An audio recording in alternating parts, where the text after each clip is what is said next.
Good day, kids! Welcome to another day of fun and learning. I am Teacher Romel, your English teacher. And our learning competency is to write a simple story.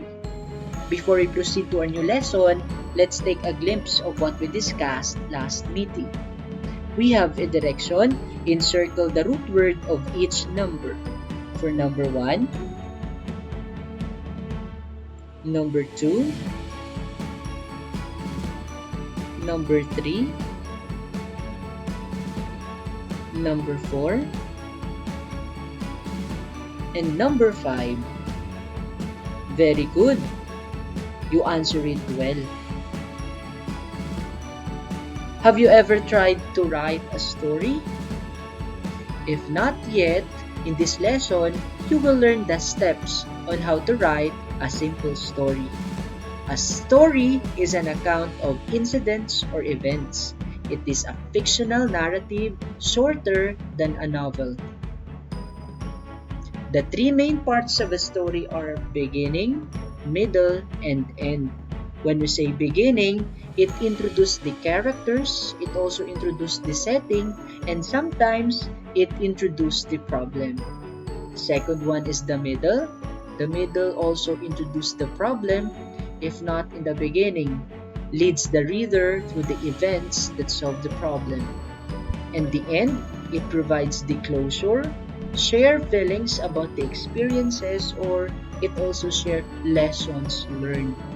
Here are the 5 elements of a story. Number 1, the characters. Characters are people, animals, or creatures in the story. The second one is the settings. This is when and where the story takes place. The third one is the conflict. When you say conflict, it is a challenge or a problem the main character faces. The fourth one is the solution. A solution is how the problem gets solved. And the last one is the theme or the central idea or belief. So theme also gives us the moral lesson of the story. For our first activity, we have a direction. Identify what element of the story is referred in each number. The first one, Little Red Riding Hood, is an example of. Very good. It is an example of a character. The second one, Grandma's House. That is an example of. Very good. That is an example of a setting. The third one is, be wise to save your life. You're right. That is a theme. The fourth one, the wolf pretends to be grandmother, is an example of. Very good. It's an example of a conflict or a problem. The next one is the wolf. Good job. The wolf is an example of a character. And the last one is, the woodcutter comes and saves them. Very good. That is an example of a solution. We need to remember that a story is an account of incidents or events. The three parts of a story are beginning, middle, and end. While the 5 elements of the story are the character, setting, solution, conflict, and theme. For our last activity, we have a direction. Read and analyze the story. Color the box green that corresponds with the correct answer. The story is entitled Paper Roses, written by Margaret Ann L. Fiel. One afternoon, Susie was planning a surprise for her mom. She felt worried because she has no money to buy her fresh flowers. She decided to visit Jim's room and looked for some pieces of paper. She asked Jim if he would like to help her to make paper roses.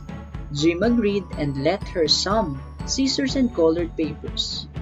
What are you going to do with these paper roses? Jim asked. I'm going to give it to my mom on her 60th birthday, Susie replied. They were able to make a total of 60 pieces of paper roses. They gave them to Susie's mom the next day and they were both happy. For the first question, who are the characters in the story? Is it Jim, Susie, or Jim and Susie? Very good. The correct answer is Jim and Susie. Number 2, where is the setting of the story? Good job. That is on Jim's room. The third one is, when did Susie visit Jim? Okay, he visited Jim one afternoon. For the fourth one, what was the problem in the story?